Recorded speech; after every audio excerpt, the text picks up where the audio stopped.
Hey Jessica, it's been a while since we have met. Hi, Alex. How is it going? I am safe and sound. How was your holiday? My holiday was amazing. I had so much fun with my family. Did you bring something from your grandma's hometown? Oh yeah, you can stop by my house after school. I have prepared some gifts for my friends. You never fail me. Di video kali ini, kita akan berbagi tips penggunaan was atau were. Was atau were adalah to be yang digunakan untuk menunjukkan masa lampau. Was atau were digunakan ketika dalam suatu kalimat tidak terdapat kata kerja atau aktivitas. Contohnya, aku di sini, mereka bahagia, aku adalah seorang murid. Nah, dari kalimat tersebut tidak memiliki kata kerja atau aktivitas. Maka ketika kita translate, harus kita sisipkan to be, was, atau were di setelah subjek. Selanjutnya, untuk penggunaan was atau were. Was kita gunakan ketika subjeknya adalah I, she, he, dan juga it.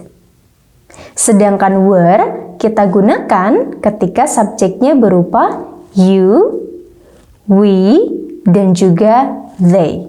Maka menjadi I was, you were, we were, they were, she was, he was, it was.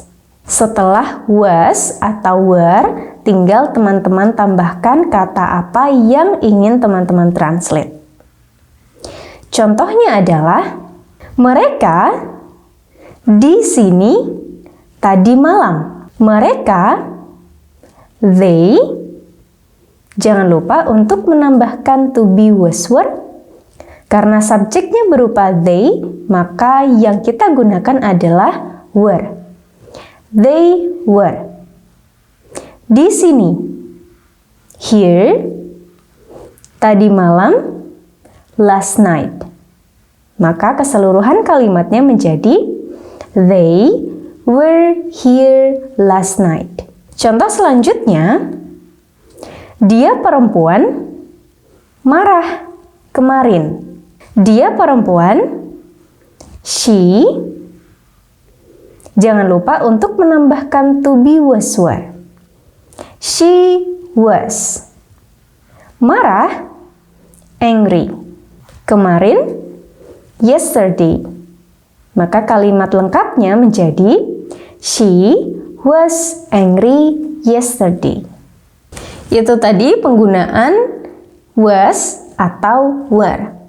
Tetapi di sini ada sedikit tambahan untuk penggunaan was atau were ketika nanti teman-teman menemukan kalimat yang terdapat kata if yang bermakna jika. Ketika di suatu kalimat terdapat kata hubung if yang bermakna jika, maka ketika ada to be, was atau were, yang kita gunakan adalah were. Nah, were di sini bisa digunakan untuk semua subjek.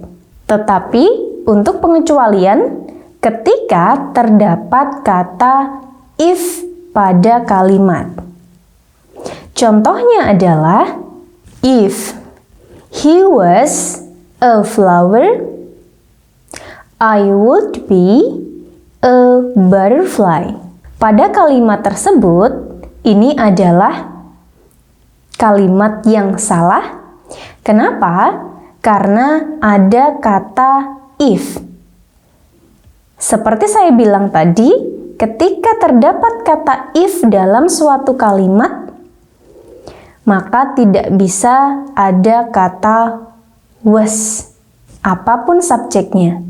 Maka was di sini akan kita ganti menjadi were. Maka kalimatnya menjadi, if he were a flower, I would be a butterfly.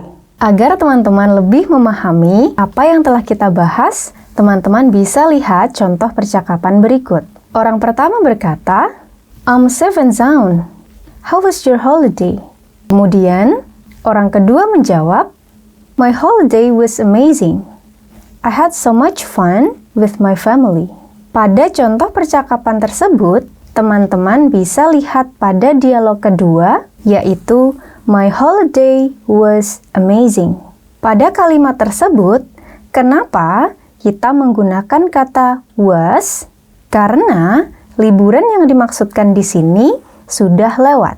Ketika liburannya dilakukan sekarang, maka yang kita gunakan adalah my holiday is amazing. Tetapi, karena liburannya terjadi di masa lampau, maka yang digunakan adalah was. My holiday was amazing. Yang keseluruhan maknanya menjadi, aku aman dan sehat. Bagaimana liburanmu? Kemudian, makna dari percakapan yang kedua adalah, liburanku luar biasa. Aku sungguh bersenang-senang bersama keluargaku. Nah, itu tadi tips penggunaan was atau were. Yang perlu teman-teman ingat, was atau were adalah to be yang kita gunakan ketika menyatakan masa lampau. Atau ketika dalam suatu kalimat tersebut tidak terdapat kata kerja atau aktivitas. Was kita gunakan ketika subjeknya berupa I, she, he, dan juga it. Sedangkan untuk were kita gunakan ketika subjeknya berupa you, we, dan juga they. I was here yesterday. They were sad last night. Last week, I was in this place.